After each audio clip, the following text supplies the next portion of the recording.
En fin, veremos cómo queda esta última hora. Con todo, vamos a pasar a hablar de otro tema, puesto que el Observatorio del Vinalopó, del que ya hemos hablado más de una ocasión, organiza aquí en Elche para este sábado una conferencia con el título Los carrizales como formaciones características de los suelos inundados, funciones y gestión, a cargo del jefe de Biodiversidad y Conservación del Real Jardín Botánico de Madrid, así como del Consejo Superior de Investigaciones Científicas, más conocido como el CSIC, Santos Cirujano, que ya se encuentra al otro lado del teléfono. Muy buenos días, Santos. Hola, buenos días a todos. Bueno, como hemos prometido, no vamos a hablar de Cataluña en esta entrevista, no toca, como se suele decir, sí que lo vamos a hacer, y de qué manera sobre los carrizales de los que nuestro ecosistema, o al menos el de aquí, de Elche, los conocemos bien o no, porque yo creo que existe la idea de que no lo conocemos como debiéramos. Para empezar, ¿qué son exactamente los carrizales? Pues los carrizales son formaciones en su óptimo casi impenetrables, constituidas por el carrizo, el cañí, que contribuyen a caracterizar fisionómicamente las zonas húmedas, los humedales, las lagunas, los ríos, los arroyos, los canales, etcétera, y viven siempre en terrenos inundados o encharcados. Y tienen en su parte apical una especie de florero, una especie de inflorescencia que todo el mundo conoce, ¿no? Todo el mundo que haya visitado el Hondo de Elche pues habrá visto estos carrizos, estos tallos altos, que en la parte apical pues tiene esa especie de floripondio.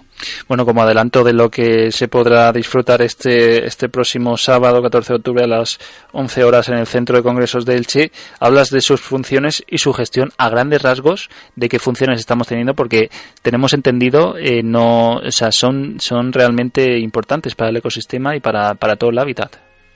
Sí, pues voy a enfocarlo desde 3 puntos de vista. En primer lugar, como hábitat importante para la conservación de especies, esencialmente para las aves.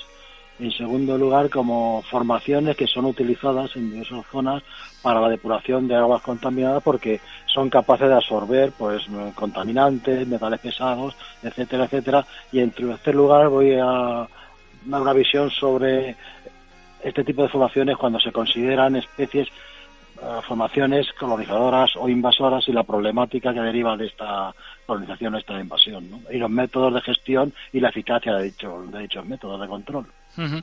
Hablabas de las aves que están amenazadas por lo que hemos podido leer en prensa. ¿Y cómo se articula el carrizal en torno a estas aves? O sea, ¿cómo digamos funciona para que finalmente pues tengamos unas aves por largo tiempo y tendido?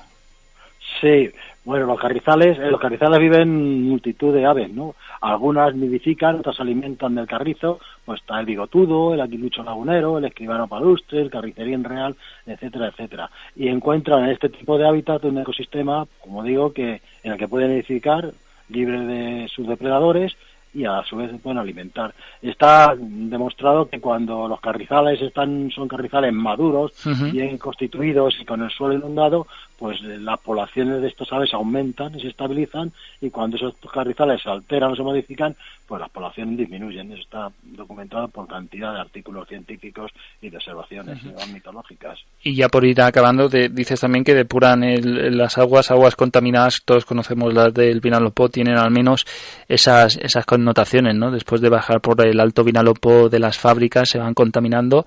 Por lo tanto, ¿cuál es su función exactamente con respecto a las aguas del Vinalopó? Sí, los carrizales, la actividad depuradora de un carrizal pues depende de varios factores, ¿no? Pues depende del número de pies de planta que hay, la altura, cuando se cortan, etcétera, etcétera. Y es un tipo de formación que se ha utilizado desde muchísimo tiempo para depurar las aguas, porque antiguamente, no había los sistemas de depuración que hay ahora, los sistemas convencionales de las depuradoras, se echaban a los ríos o a los humedales, y ese humedal era capaz, como digo, de absorber esos contaminantes, y esa absorción de los contaminantes se producía, en el caso del carrizo, por las raíces, y se fijaban en los tallos, o se fijan en los tallos y en las hojas y en las inflorescencias. Pero, como digo, esa capacidad de depuración pues está muy relacionada con la ubicación del territorio, el clima del territorio y el número o la densidad de pies de carrizo que hay. Pero sí es verdad que tiene un efecto depurador considerable el carrizal cuando se utiliza con esta perspectiva, ¿no?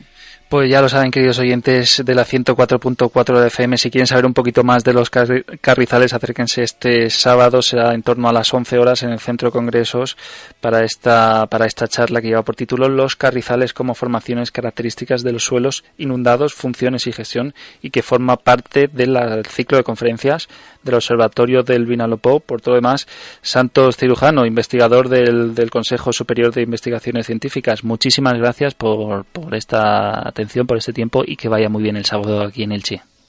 Muchas gracias a vosotros por interesaros por estos temas ambientales. Gracias. Un abrazo. Un abrazo. Un abrazo.